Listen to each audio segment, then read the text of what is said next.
দর্শক আমন্ত্রণ চাকসু নির্বাচন নিয়ে যমুনা টেলিভিশনের বিশেষ আয়োজন চাকসু দ্য স্টুডেন্টস ভয়েস অনুষ্ঠানে 15 অক্টোবর এই নির্বাচনের ভোটাভুটি চলছে জমজমাট প্রচারণা 407 জন প্রার্থী লড়ছেন 26টি পদে তাদের মধ্যে এজিএস পদে লড়ছেন 21 জন সেই 21 জনের মধ্যে 6 জন আজ আমাদের সঙ্গে চাকসু দ্য স্টুডেন্টস ভয়েসের পোডিয়ামে। দর্শক একটি কথা বলে রাখি, এটি কোনো টকশো নয়, এটি চাকসু নির্বাচনকে কেন্দ্র করে প্রার্থীদের মধ্যকার ডিবেটের একটি প্ল্যাটফর্ম, যেখানে প্রশ্ন করতে পারেন এই নির্বাচনের ভোটার অর্থাৎ চট্টগ্রাম বিশ্ববিদ্যালয়ের শিক্ষার্থীরা। আমাদের সঙ্গে যে 6 জন আছেন আমি শুরুতেই তাদের সঙ্গে পরিচয় করিয়ে দিচ্ছি। আমার হাতের ডান দিকে আছেন সাজ্জাদ হোসেন মুন্না, শিবির সমর্থিত সম্প্রীতির শিক্ষার্থী জোট প্যানেলের প্রার্থী। আমার হাতের বায়ে আছেন আইয়ুবুর রহমান তৌফিক, ছাত্রদল প্যানেলের প্রার্থী। আমার হাতের ডানে আছেন স্বতন্ত্র হয়ে লড়ছেন সুলতানুল আরিফিন, বাকছাসের চবি শাখার সিনিয়র যুগ্ম আহ্বায়ক। এবং আমার হাতের বায়ে আছেন জাসদ জাকির, বাম সংগঠনগুলোর সমন্বয়ে গঠিত বৈচিত্র্যের ঐক্য প্যানেলের প্রার্থী। আমার সঙ্গে আছেন সার্বভৌম শিক্ষার্থী ঐক্য প্যানেলের প্রার্থী সাইদ মোহাম্মদ মুশফিক হাসান। এবং আমার হাতের বায়ে আছেন রোমান রহমান, ছাত্র অধিকার ও ছাত্র মজলিস সমর্থিত প্যানেল সর্বজনীন শিক্ষার্থী সংসদের প্রার্থী। আপনাদের 6 জনকেই স্বাগত। শুরুতেই সবার উদ্দেশ্যে যেটি বলছি, আপনারা প্রথম অংশে 2 মিনিট করে সময় পাবেন এবং এই 2 মিনিটে আপনারা একটি কমন কোয়েশ্চেনের উত্তর দিবেন। প্রশ্নটা আমি বলছি, সেটি হচ্ছে যে আপনি কেন এই পদে নিজেকে যোগ্য মনে করছেন এবং আপনি নির্বাচিত হলে আপনি সর্বপ্রথম অগ্রাধিকার দিয়ে কোন কাজগুলো করবেন এবং কেন মনে করছেন সেগুলো ইম্পর্টেন্ট ফর দ্য স্টুডেন্টস। শুরুতেই যাচ্ছি মুন্নার কাছে, সাজ্জাদ হোসেন মুন্না। আসসালামু আলাইকুম রহমতুল্লাহ। ধন্যবাদ জানাচ্ছি যমুনা টেলিভিশন এবং উপস্থাপক। শুভেচ্ছা জানাই আজকের প্রার্থীগণ এবং সম্মানিত শ্রোতাবৃন্দ যারা দেখছেন। আমরা যখন বিশ্ববিদ্যালয় বলতে আমরা এটা কী দেখি? বিশ্ববিদ্যালয় বলতে আমরা একটা গবেষণা ও শিক্ষার পরিবেশ, নিরাপদ ক্যাম্পাস, নিরাপদ খাদ্য এবং নিরাপদ আবাসন এবং নিরাপদ একটা যোগাযোগ ব্যবস্থা। কিন্তু চট্টগ্রাম বিশ্ববিদ্যালয় প্রতিষ্ঠার 59 বছর পেরিয়ে গেলেও আমরা এইগুলোর কোনো একটা সম্পূর্ণভাবে আমরা দেখতে পাইনি। তো আমি চট্টগ্রাম বিশ্ববিদ্যালয় চট্টগ্রাম বিশ্ববিদ্যালয় ভর্তি হওয়ার পর থেকে 2020 সালের পর থেকে দেখেছি এই সমস্যাগুলো শিক্ষার্থীর একটা গণ আন্দোলনের রূপ নিয়েছে। তো আমি ভর্তি হওয়ার পর থেকেই বিভিন্ন প্ল্যাটফর্মের পক্ষ থেকে এগুলো আমি বিভিন্ন আন্দোলন যেগুলো হয়েছে সেগুলোতে চেষ্টা করেছি নিজেকে সংযুক্ত রাখার। পাশাপাশি 5 আগস্টের পর থেকে যেহেতু আমি ছাত্র শিবিরের একজন দায়িত্বশীল এবং দায়িত্বশীলতার জায়গা থেকে আমি আমার সংগঠনের পক্ষ থেকে যে গণ আন্দোলনগুলো করা দরকার সেগুলো করে গিয়েছি এবং আবাসিক এবং অনাবাসিক শিক্ষার্থী শাখার সাথে থাকার সুবিধার্থে আবাসিক এবং অনাবাসিক শিক্ষার্থীর যে সমস্যাগুলো রয়েছে এগুলো নিয়ে আমি ওয়াকিবহাল। এবং একজন এজিএস পদপ্রার্থী হিসাবে আজকে আমি এজিএস পদে নির্বাচন করতেছি। সম্প্রীতি শিক্ষার্থী জোটটা আমার ব্যালেন্স নাম্বার 20। তো আমি বিশ্ববিদ্যালয় শিক্ষার্থী যেহেতু 28,000 শিক্ষার্থীর প্রতিনিধি হিসাবে আসতে যাচ্ছি, এক্ষেত্রে আমাদের যে ইশতেহারগুলো ঘোষণা করা হয়েছে সেখানে 9টা ফোকাস পয়েন্ট ছিল যেগুলো শিক্ষার্থীর গণদাবিতে রূপ নিয়েছিল। এছাড়াও আমি ব্যক্তিগতভাবে আমার কিছু পরিকল্পনা রয়েছে। যেমন আমরা জানি চট্টগ্রাম বিশ্ববিদ্যালয়ের বর্তমান শিক্ষার্থীদের মধ্যে সেশন জামের একটা সমস্যা রয়েছে, যেটার জন্য ছাত্র জীবনকে আমাদের পিছিয়ে দেয়। যার জন্য দেখা যায় ছাত্ররা পড়াশোনা শেষ করতে 4 বছর শেষ করতে 7 বছর লেগে যায়, 6 বছর লেগে যায়। বর্তমান চট্টগ্রাম বিশ্ববিদ্যালয়ে প্রায় 10টা বিভাগ রয়েছে যাদের সেশন জট রয়েছে। তো আমরা তো নির্বাচিত হতে পারি, এই জায়গায় আমরা এই সমস্যা নিরসনে কাজ করব। এখানে আমাদের কিছু পলিসি রয়েছে, যেমন আমরা একাডেমিক ক্যালেন্ডারকে বাস্তবায়ন করব। এই একাডেমিক ক্যালেন্ডার বাস্তবায়ন করার ক্ষেত্রে আমরা নির্দিষ্ট সময়ে কোর্স শুরু করা, নির্দিষ্ট সময়ে কোর্স শেষ করা এবং একাডেমিক ক্যালেন্ডারের ফলাফল প্রকাশের যে সময় থাকবে এই সময়ের মধ্যে আমরা ইনশাল্লাহ ফলাফল প্রকাশ করার জন্য আমরা এটা জোর দাবি জানাবো। এছাড়াও রয়েছে আমরা চট্টগ্রাম বিশ্ববিদ্যালয়ে দেখি বিভিন্ন হলের মধ্যে আমাদের যে তরুণ রয়েছে তাদের মধ্যে রয়েছে বিভিন্ন প্রতিভা। এই প্রতিভার কারণে তারা কাজ করতে পারে না, তাদের প্রতিভা উন্নতি করার জন্য আমরা কাজ করব। পাশাপাশি আমরা on job campus job fair আয়োজন করব, মেন্টাল হেলথ কাউন্সিল সেল গঠন করব। পাশাপাশি আমরা স্কিল ডেভেলপমেন্টে কাজ করব এবং বিশ্ববিদ্যালয়ে দেখা যায় প্রথম বর্ষের শিক্ষার্থী যারা আছে তারা আবাসিক সুবিধা না পাওয়ার কারণে তারা ফাইন্যান্সিয়াল সমস্যা থাকে। এক্ষেত্রে আমরা শিক্ষাবৃত্তির আয়োজন ব্যবস্থা করব ইনশাআল্লাহ। জি, মুন্নাকে ধন্যবাদ। যাব তৌফিকের কাছে একই প্রশ্নের উত্তরে। তৌফিক, আমাকে শুরুতেই 2টা প্রশ্ন করা হয়েছিল, আমি কেন যোগ্য আর হচ্ছে আমি নির্বাচিত হলে কি করব। তার বাইরে আজকে আমাদের যে শিক্ষার্থীরা উপস্থিত হয়েছেন সবাইকে ধন্যবাদ। আমি গর্বিত এবং আনন্দিত যে দীর্ঘ সময় পর চট্টগ্রাম বিশ্ববিদ্যালয়ে একটি গণতান্ত্রিক যাত্রার সূচনা হয়েছে এবং আমাদের কথা শুনতে, আমাদের প্রশ্ন করতে এত শিক্ষার্থীরা উপস্থিত হয়েছেন এবং অনেক শিক্ষার্থী আমাদেরকে দেখছেন। তো সেই যাত্রার একজন অগ্রযাত্রী হিসাবে আমি নির্বাচনে অংশ নিয়েছি এবং নির্বাচনে অংশ নিয়ে আমি কেন নিজেকে যোগ্য মনে করছি? আমি নিজেকে যোগ্য মনে করি কারণ শিক্ষার্থীরা আমার উপর আস্থা রেখেছে। আস্থা রাখার কারণটা হচ্ছে আমি বিগত দিনে এই ক্যাম্পাসে শুরুর দিন থেকে এসে শিক্ষার্থীদের কাঁধে কাঁধ মিলিয়ে তাদের কথা বলেছি, তাদের কণ্ঠ হয়ে উঠেছি এবং যখন এই ক্যাম্পাসে যে কোনো অসঙ্গতি দেখেছি সেই সময়ই কথা বলেছি। শাটল ট্রেনের যখন দুর্ঘটনা হলো সেই সময়ে আন্দোলন করেছি, আমাদের শাটল সংস্থারে প্রশাসনকে প্রস্তাবনা দিয়েছি। সাংবাদিকদের যখন নিপীড়ন করেছে তখনও আমি তাদের হয়ে দাঁড়িয়েছি। চারুকলা ক্যাম্পাসে এসে যখন ক্যাম্পাসে আসার জন্য আন্দোলন করেছে সেই সময়ও দাঁড়াইছি। তো সেই সময় অনেক কিছু উপেক্ষা করতে হয়েছে এবং 7ই জানুয়ারি যখন নির্বাচন হয় সেই নির্বাচনের সময় আমি বলেছি যে এই নির্বাচন আমি বনাম ডামির নির্বাচন, এটি আসলে সত্যিকার অর্থে কোনো গণমানুষের নির্বাচন নয়। তো সেই সময়ও ক্যাম্পাসে কথা বলার চেষ্টা করেছি। তো তার পরবর্তী অভ্যুত্থানের পরে এই ক্যাম্পাসে আমরা দেখেছি যে বিভিন্ন ভাবে আমরা শিক্ষার্থীরা আবারও বঞ্চিত হয়েছি। সেই জায়গায় আমাদেরকে পোষ্যকোটা নিয়ে আসা হয়েছে, আমাদের ভর্তির জন্য আবেদন ফি বাড়িয়ে দেওয়া হয়েছে, নারী শিক্ষার্থীর হ্যারাসমেন্ট করা হচ্ছে, কটূক্তি করা হচ্ছে। তো সেই জায়গাগুলোতে আমি কথা বলেছি এবং আমরা তাদের হয়ে দাঁড়িয়েছি। মূল কথা হচ্ছে আমি নিজেকে যোগ্য মনে করি এই কারণেই যে আমি বিশ্ববিদ্যালয়ের শুরুর দিন থেকে শিক্ষার্থীদের কণ্ঠস্বর হয়েছিলাম এবং তাদের সাথে ছিলাম, তাদের হয়ে কাজ করেছি। শিক্ষার্থী মাত্রই জানেন আসলে নির্বাচিত হতে মানুষের ভালোবাসার সমর্থন প্রয়োজন হয়, সেই ভালোবাসা এবং সমর্থনের জোরেই হচ্ছে আমি আজকে নির্বাচনী যাত্রায় লড়েছি। জি, তৌফিককে ধন্যবাদ। সুলতানুল আরেফিন। হ্যালো, হ্যাঁ শুনতে পাচ্ছি, আপনি বলুন। সকলকে ধন্যবাদ। তোমাকে পাওয়ার জন্য হে স্বাধীনতা, তোমাকে পাওয়ার জন্যে আর কতবার ভাসতে হবে রক্ত গঙ্গায়, আর কতবার দেখতে হবে খান্ডব দাহন। আসসালামু আলাইকুম, আমি সুলতানুল আরেফিন, প্রার্থিতা করছি এজিএস পদপ্রার্থী হিসাবে। আমি আমার দ্বিতীয় প্রশ্নের উত্তরটা সবার আগে দিতে চাই। আপনারা দেখবেন আমাদের যারা প্রার্থী আছে তারা তাদের প্রার্থিতা প্রকাশ করার পর থেকেই তাদের আইডিতে বট অ্যাটাক শুরু হয়ে গিয়েছে। এবং আমি যখন আমার প্রথম ভিডিও পাবলিশ করি, আমি এজিএস পদপ্রার্থী হিসাবে নির্বাচন করছি, 2 ঘন্টার মধ্যে রিপোর্ট মেরে আমার আইডি ভ্যানিশ করে দেয়া হয়। এবং আপনারা আরও দেখবেন আমাদের এই ক্যাম্পাসে কোনো মেয়ে যদি একটা নির্দিষ্ট গোষ্ঠীর বা একটা যৌক্তিক কথা বলে, এটা যদি একটা নির্দিষ্ট গোষ্ঠীর বিপক্ষে যায়, তখন সবাই কিভাবে ঝাঁপিয়ে পড়ে। এটা কে আপনারা সকলে জানেন, আপনারা নিজেরা এটার ভুক্তভোগী। আমার প্রথম কাজ থাকবে আমার এই ক্যাম্পাসে আমার ভাই বোনেরা, আমার শিক্ষার্থী বন্ধুরা সবাই তার নিজের যে কথা সেটা ঠিক মতো বলতে পারবে, নিজের মত প্রকাশ করতে পারবে, নিজে ইচ্ছা মতো সোশ্যাল মিডিয়াতে লিখতে পারবে, সকল যৌক্তিক কথা সে বলতে পারবে। এটি আমি সবার আগে নিশ্চিত করব। এর কারণে আমার মেয়ে শিক্ষার্থীদের, আমার বোনদের স্ল্যাশ শেমিং করতে পারবে না এবং যে যার মতো মত প্রকাশ করবে এবং মত প্রকাশের স্বাধীনতা থাকবে। আমরা মত প্রকাশের রাজনীতি করব। এবং আমাকে বলা হয়েছে আমি কেন যোগ্য। আমি বলতে চাই এই ক্যাম্পাসে 5 তারিখ পরবর্তী সময়ে যত ছাত্রদের সংস্কারমূলক আন্দোলন ছিল, প্রত্যেকটি আন্দোলনে আপনারা আমাকে দেখেছেন। আপনারা দেখেছেন এই আবাসন আন্দোলনে, আপনারা দেখেছেন। করতে হবে। জি, আমি একটু 10 মিনিট সময় চেয়ে নিচ্ছি। 10 সেকেন্ড। Sorry, 10 second.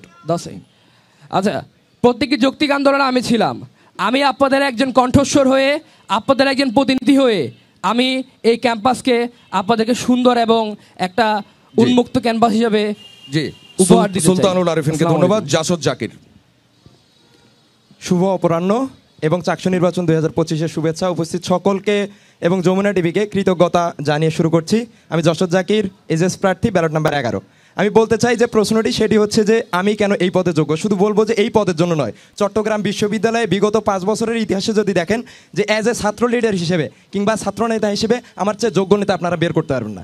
তার কারণ হচ্ছে এইখানে আপনারা দেখেন যে এজিএস প্রার্থী কিংবা চাকসু নির্বাচনের প্রতিনিধিদের কাজ, এই প্রশ্নটা খুব জরুরি। আমি মনে করি চাকসু প্রতিনিধিদের কাজ হচ্ছে প্রশাসনের সর্বোচ্চ মাত্রার জবাবদিহিতা নিশ্চিত করা। এখন এই প্র্যাকটিস যার নাই, যে যারা প্রতিদিন প্রশাসন কামিতা করে, সে কখনো কোনোদিন এই জবাবদিহিতা নিশ্চিত করতে পারবে না। এখন জবাবদিহিতা নিশ্চিতের ইতিহাস যদি দেখেন, আমার ইশতেহারের পাশাপাশি আমার ইতিহাস এত দীর্ঘ যে 2 মিনিটে এটা শেষ করা সম্ভব না। আপনারা দেখবেন যে হার্টের সমস্যা নিয়েও এখানে 54 ঘন্টা ধরে অনশন করে হানি প্রক্টরকে নামাইছে। এখানকার যে জমিদার বনে গেছিল সেকশন অফিসার, তাকে নামানোর জন্য এইখানকার প্রশাসনিক ভবনের যে নাম চেঞ্জ করে তার প্রতিবাদ জানানো, সেটা করেছি। শিক্ষার্থীদের স্বার্থে এখানকার আমার অভ্যুত্থান পরবর্তী সময়েও 9 জন যে নারী শিক্ষার্থী, তাদেরকে বহিষ্কারের প্রতিবাদে দিনের পর দিন মাঠের লড়াই এবং আইনি লড়াই করে এটা প্রমাণ করেছি যে তারা নির্দোষ এবং নিরপরাধ। আমি সবসময় শিক্ষার্থীদের পাশে ছিলাম, শিক্ষার্থীদের সাথে থেকে আমি সবসময় আপোষহীনভাবে লড়াই করেছি। আর এরপরের যে কথাটি ছিল সেটি হচ্ছে যে এই পদে যদি আমি জয়ী হই তাহলে আমি কি করব। আমার ইশতেহারে দুটি গুরুত্বপূর্ণ কথা আছে। একটি হচ্ছে যে আমি যদি বিজয়ী হই তাহলে এখানে আমি ক্যাম্পাস চার্টার বিনির্মাণ করব। ক্যাম্পাস চার্টারটা হচ্ছে কিছু নীতিমালা প্রণয়ন করা হবে এই ক্যাম্পাসের অংশীজনদের নিয়ে, যারা কখনোই এখানে কোনো ধরনের সহিংসতা নৃশংসতা ঘটাতে পারবে না। বিশেষ করে আপনারা জানেন যে চাকসু নির্বাচন গত 35 বছর থেমেছিল একটি হত্যাকাণ্ডের মধ্য দিয়ে, অর্থাৎ শহীদ ফারুকুজ্জামানকে হত্যা করার মধ্য দিয়ে এখানে চাকসু নির্বাচনকে অনির্দিষ্ট করে তোলা হয়। আমি আগামী দিনে যদি নির্বাচিত হই এখানকার সমস্ত ধরনের সহিংসতা নৃশংসতাকে রুখে দিব এবং ক্যাম্পাসকে একটা অনলাইনকরণের জন্য ক্যাম্পাস ইআরপি নামে একটা সিস্টেম চালু আছে, সেটাকে আমি এখানে রাখবো আশা করি। জাসদ জাকিরকে ধন্যবাদ। মুশফিক হাসানের কাছে যাচ্ছি। আসসালামু আলাইকুম, আমি সাইদ মোহাম্মদ মুশফিক হাসান। আমি প্রতিদ্বন্দ্বিতা করছি এজিএস পদে সার্বভৌম শিক্ষার্থী ঐক্য প্যানেল থেকে। আমার ব্যালট নম্বর হচ্ছে 18। আমি শুরুতেই শ্রদ্ধার সাথে স্মরণ করতে চাই জুলাই গণ অভ্যুত্থানের শহীদ, আমাদের চট্টগ্রাম বিশ্ববিদ্যালয়ের শহীদ হৃদয় তরুয়া ফরহাদ এবং বাংলাদেশের আজাদী আন্দোলনে আত্মাহুতি দিয়া আত্মত্যাগ করা প্রত্যেকটা শহীদকে।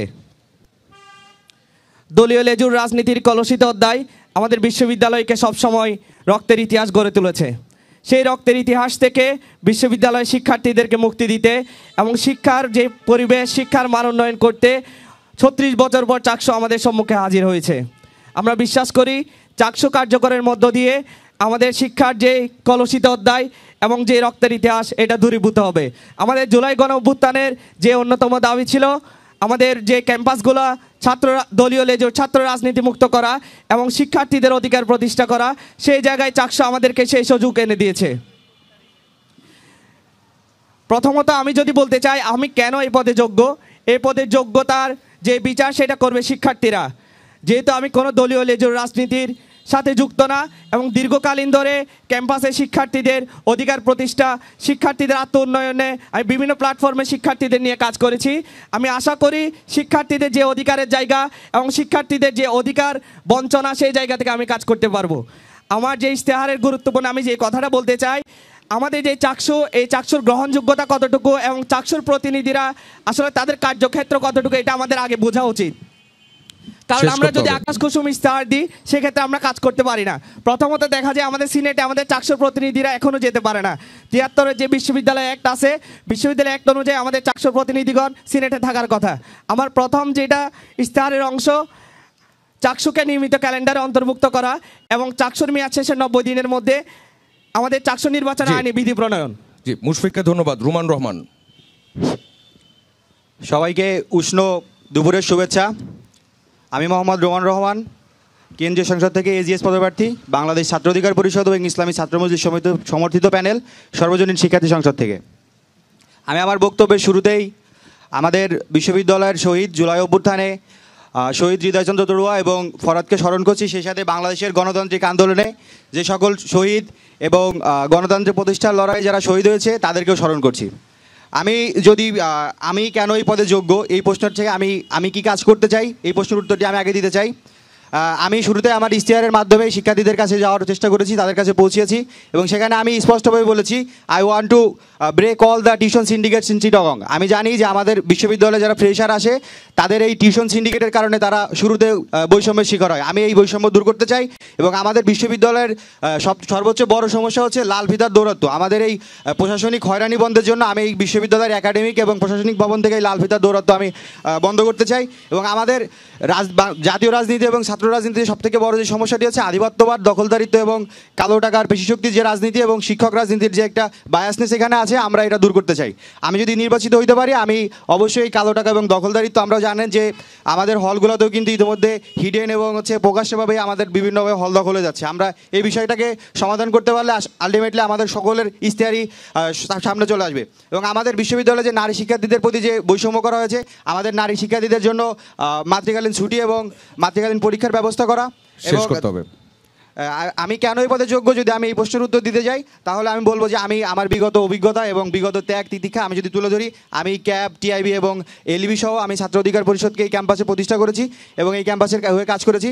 এবং আমি বিগত যে ঝামেলা হলো এলাকাবাসীর সাথে, আমি সেখানেও আমি নির্মমভাবে আহত হয়েছি। আমি প্রায় 20 দিনের বেড রেস্টে ছিলাম। আমি নিজেই আহত হয়ে মনোনয়নপত্র দিয়েছি। আমার এই ত্যাগ যদি বিবেচনা করে শিক্ষার্থীরা, তাহলে অবশ্যই তারা আমাকে বিবেচনা করবে। রোমান রহমানকে ধন্যবাদ। এই পর্বে আমরা শুরুতেই এই নির্বাচনের ভোটারদের প্রশ্ন নিতে চাই। আপনার বিশ্ববিদ্যালয়ের পরিচয় দিয়ে প্রশ্নটা করবেন। আসসালামু আলাইকুম, আমি আব্দুল্লাহ মোহাম্মদ সাইম, ইসলামিক স্টাডিজ বিভাগে পড়াশোনা করছি। আমার প্রশ্নটা হচ্ছে ছাত্রদলের তৌফিক ভাইয়ের কাছে। ভাই, আপনারা নিরাপদ ক্যাম্পাসের কথা বলেন এবং ইশতেহারও দিয়েছেন নিরাপদ ক্যাম্পাসের কথা, অথচ কিছুদিন আগে আপনাদের একজন কর্মীর বিরুদ্ধে দর্শন চেষ্টার অভিযোগ উঠেছে। এছাড়াও আপনাদের আলাউল হলের ছাত্রদল সভাপতির বিরুদ্ধে চাঁদাবাজির অভিযোগ উঠেছে। এই বিষয়ে আপনারা কোনো ব্যবস্থা নেননি। তাহলে আমরা কিভাবে বুঝে নিব যে আপনারা পরবর্তীতে নিরাপদ ক্যাম্পাস গড়তে পারবেন? এছাড়াও আপনার কাছে আরেকটা প্রশ্ন আছে আমার কাছে। গতকালকে সাফায়েত ভাই বলেছিল যে ছাত্রদল ওপেন ছিল, শিবির গুপ্ত ছিল, কিন্তু আমরা ছবির ইতিহাস ঘাটলে দেখতে পাই যে শিবিরই সবচাইতে বেশি নির্যাতিত হয়েছে। তাহলে কি আমরা ধরে নিব যে সাফায়েত ভাই গণমাধ্যমে এসে মিথ্যাচার করছেন? তৌফিক। আচ্ছা, ধন্যবাদ আপনার প্রশ্নের জন্য। প্রথম প্রশ্নটা ছিল হচ্ছে আমরা দর্শন এবং হচ্ছে চাঁদাবাজি, তাই তো? এই ক্যাম্পাসের ঠিক এই শহীদ মিনারে দাঁড়িয়ে আমরা দর্শন বিরোধী প্রোগ্রাম করেছি এবং আমাদের কথা হচ্ছে আমরা কোনো ব্যক্তি, কোনো দল, যেই দলেরই হোক, সে যদি কোনো এই ধরনের অপরাধের সাথে যুক্ত থাকে, বিশ্ববিদ্যালয়ের প্রশাসন আছে, তার আইন অনুযায়ী তার ব্যবস্থা নেবেন। এবং কারো বিরুদ্ধে যদি চাঁদাবাজির অভিযোগ উঠে, অবশ্যই বিশ্ববিদ্যালয়ে প্রশাসন ব্যবস্থা নেবেন। এই বিশ্ববিদ্যালয়ে আমাদের এখানে চাঁদাবাজি কেউ করেছে এবং সেটা প্রমাণিত হয়েছে বলে আমি জানি না। এবং কেউ যদি চাঁদাবাজি করে থাকে, তাদের বিরুদ্ধে আমাদের অবশ্যই বোল্ড স্টেটমেন্ট থাকবে এবং আমরা কোনো চাঁদাবাজকে প্রশ্রয় দিব না এই ক্যাম্পাসে। এটা কিছুদিন আগেও বলছি এবং পরে বলছি। তো এই জায়গায় কারো বিরুদ্ধে যদি অভিযোগ উঠে, কেউ যদি ব্যক্তিগত অপরাধ করে, তাকে সাংগঠনিকভাবে অবশ্যই ব্যবস্থা নেওয়া হবে। আর যে দর্শনের ঘটনাটা বললেন বা দর্শন চেষ্টার, সেই বিষয়ে আসলে আমি পুরোপুরি অবগত না। আমি আপনার কাছে শুনেছি এবং এটা একটা উড়ু খবর আমি শুনেছিলাম। তো সেই জায়গায় আসলে সেই ঘটনা কতদূর গড়িয়েছে বা কোন অবস্থানে আছেন, এটা যদি বলতেন তাহলে ভালো হয়। যদি এরকম কিছু ঘটনা ঘটে থাকে, আমি চাই যে বিশ্ববিদ্যালয়ের প্রশাসন তার ব্যবস্থা নেক এবং আমরা সেই জায়গায় সহযোগিতা করবে। যদি আমাদের কেউ এটাতে জড়িত থাকে, শুধু আমাদের নয়, যারাই জড়িত থাকবে তার বিরুদ্ধে ব্যবস্থা নেওয়া হবে। এবং সেকেন্ড আরেকটা কোশ্চেন যেটা আপনি পেয়েছেন কিনা, আরেকজনের প্রশ্ন। আচ্ছা, আমার নাম সাব্বির হোসেন, আমি আন্তর্জাতিক সম্পর্ক বিভাগ বিশেষ সেশন। আমার কোশ্চেনটা মতো সাজ্জাদ ভাই আর তৌফিক ভাই দুজনের কাছে, চাইলে সবাই জবাব দিতে পারেন। এটা হচ্ছে রিসেন্টলি আমাদের একটা ট্রেন্ড দেখতে পাচ্ছি যে ওয়েলফেয়ার পলিটিক্স নিয়ে কথা হচ্ছে সব জায়গায়। সেটা হচ্ছে বেশিরভাগ অভিযোগের তীরটা শিবিরের দিকে বেশি যাচ্ছে। আমার কোশ্চেনটা হচ্ছে যে ওয়েলফেয়ার পলিটিক্স নিয়ে যেটা হচ্ছে, সেটা হচ্ছে আপনারা যেগুলো কাজ করতেছেন আমি ওয়েলকাম করি, এগুলো দরকার, কিন্তু এইগুলো কিন্তু এনশিওর করার দায়িত্ব প্রশাসনের, এগুলো আমাদের মৌলিক অধিকার। তো আপনারা যদি এসব সবাই করেন, এটা কি প্রশাসনকে দায়মুক্তি দিচ্ছেন না? এবং প্রশাসনকে দায়মুক্তি দিয়ে কি আপনারা নিজেদের পলিটিক্স করে ফায়দা নিচ্ছেন না কিনা? যে আগে মুন্না উত্তরটা দিবেন। ধন্যবাদ আপনাকে। আসলে ওয়েলফেয়ার পলিটিক্স বলতে এটা একটা টার্ম এখন ইউজ করছে, মানে এখন ব্যবহার করতেছে যে শিবির একটা ওয়েলফেয়ার পলিটিক্স করে। আমরা এটাকে বলেছি ছাত্র কল্যাণমূলক কার্যক্রম। আমরা বিগত সময়ে দেখেছি 2024 সালে যখন আমরা একটা সুযোগ ক্যাম্পাসে কাজ করার সুযোগ পেয়েছি, আমরা প্রেসার রেজিস্ট্রেশনের মাধ্যমে প্রায় 1,500 শিক্ষার্থী নিয়ে কাজ করেছি। এরপর আমরা হচ্ছে কি আপনার রমজানের মধ্যে প্রায় 20 দিনের ইফতার প্রোগ্রাম, ইফতার কর্মসূচি চলেছে এবং এই বছরও প্রায় 2200 শিক্ষার্থীর সমন্বয়ে আমরা এই প্রেসার রেজিস্ট্রেশন করেছি। এখন এই কাজটা যদি প্রশাসন করতো তাহলে আমাদের অবশ্যই করতে হতো না। এছাড়াও আমাদের কাছে মনে করেন একজন শিক্ষার্থী আমাদের কাছে এসে বললো, ভাই আমার এই ফাইন্যান্সিয়াল সমস্যা, তাহলে আমাকে কিছু সাহায্য করেন। তাহলে এক্ষেত্রে ছাত্র শিবির একটা শিক্ষার্থী বান্ধব সংগঠন হিসেবে তাদের জায়গা থেকে চেষ্টা করে তারা সাহায্য করবে। এখন যেহেতু চাকসু নির্বাচনে যখন প্রতিনিধির আজ চলে আসবে, তখন ছাত্ররা নিশ্চয়ই ছাত্র শিবিরের কাছে না গিয়ে চাকসু প্রতিনিধির কাছে যাবে। তো এক্ষেত্রে আমি মনে করি যখন ছাত্র সংঘ চলে আসবে, তখন আর ছাত্র শিবির কিংবা ছাত্রদলকে আর এই কাজ করতে হবে না। এবং ছাত্রদল এবং ছাত্র শিবির তাদের কাছে কেউ যখন আসবে, তারা এই ওয়েলফেয়ার পলিটিক্স না, ছাত্র কল্যাণমূলক কার্যক্রমগুলো বাস্তবায়ন করবে। ধন্যবাদ আপনাকে। একই প্রশ্নে তৌফিকের উত্তর। আচ্ছা, কেউ যদি ছাত্রদের কল্যাণে কাজ করে এটা ভালো এবং শিক্ষার্থীরা যদি ওয়েলকাম করে সেটা ভালো, কিন্তু সেইটাকে নিয়ে রাজনীতি করা, আমি এই করেছি এবং অন্যদেরকেও এটা করতে হবে এবং এটা নিয়ে আমি রাজনীতি করবো, এটা আমি বিশ্বাস করি না। আমি মনে করি যে একজন শিক্ষার্থীর প্রতিনিধি হিসেবে আমার কাজ হচ্ছে রাষ্ট্র এবং বিশ্ববিদ্যালয় প্রশাসন শিক্ষার্থীকে যেটা দেয় নাই সেটা আমার আদায় করে এনে দেওয়া। আমার কাজ না যে আমি শিক্ষার্থীদের টাকা পয়সা বিলাবো এবং সব সংগঠনের সমান টাকা নাই। এই জায়গায় অনেক ক্ষুদ্র ক্ষুদ্র সংগঠন আছে, তাদের হয়তো এরকম টাকা নেই, আবার অনেকের টাকা, সেই জায়গায় টাকার বড়াই করা বা সেই টাকা বিলিয়ে নিজেকে অনেক বড় মনে করা সেটাও কোনো বড় কোনো কিছু না। আমি মনে করি আমাদের কাজ হবে প্রশাসনের কাছ থেকে আদায় করা, রাষ্ট্রের কাছ থেকে আদায় করা এবং সেই সুবিধাগুলো আমাদের এনে দেওয়া। আমি কিছু দিলাম এবং পরবর্তীতে আবার প্রশাসনের সাথে আমার একটা ভালো সম্পর্ক থাকলো, আমি তার কাছ থেকে সেটা আদায় করলাম না, সেটা না। আমি চাই যে এটা রাষ্ট্র দেখ, বিশ্ববিদ্যালয়ের প্রশাসন দেখ, সেই জায়গায় একজন ছাত্র প্রতিনিধি হিসাবে আমার কাজ হবে আদায়কারী। কারণ আমিও একজন শিক্ষার্থী, কারণ শিক্ষার্থীর কাজ হিসাবে আমার হয়তো ওই সক্ষমতা নাই যে সবাইকে বিলানো। তারপরেও আমরা যখন শিক্ষার্থীরা সমস্যায় পড়ে আমাদের সক্ষমতায় যতটুকু থাকে সেটা আমরা তাদেরকে সেইভাবে সহযোগিতা করি। কিন্তু এটাতে আমি রাজনীতি করতে চাই না এবং এটা রাজনৈতিকভাবে আমি ব্যবহার করতে চাই না, এটা একেবারেই মানবিকতার জায়গা থেকে। পয়েন্ট অফ অর্ডারে রোমানের প্রশ্ন আছে, রোমান রহমান। আচ্ছা, সাজ্জাদ ভাই বললেন যে চাকসু হইলে তখন শিবিরের কাছে না এসে তারা চাকসুর প্রতিনিধিদের কাছে যাবে, তাহলে আপনারা কি স্বীকার করে নিচ্ছেন যে এখন বিশ্ববিদ্যালয় আপনারা নিয়ন্ত্রণ করতেছেন বা বিশ্ববিদ্যালয় আপনাদের দ্বারা নিয়ন্ত্রিত হচ্ছে? মুন্না, ধন্যবাদ আপনাকে। আমরা বলতে চেয়েছি যে যখন একটা ছাত্র যখন তার সমস্যা হয়, যেমন আমি শাহজালাল হলের সভাপতি, বিভিন্ন সময় ছাত্ররা হচ্ছে আমার একটা কর্জে হাসা ফান্ড আছে, তখন ছাত্র এসে বলে যে ভাই আমার একটু একটা টিউশনের টাকা লাগবে, এই 2000 টাকা, তখন আমরা এই জায়গায় তাকে এটা দিয়ে 1 মাস পর্যন্ত আবার নিয়ে নিই। তো এক্ষেত্রে তো এটা ছাত্রমূলক কার্যক্রম।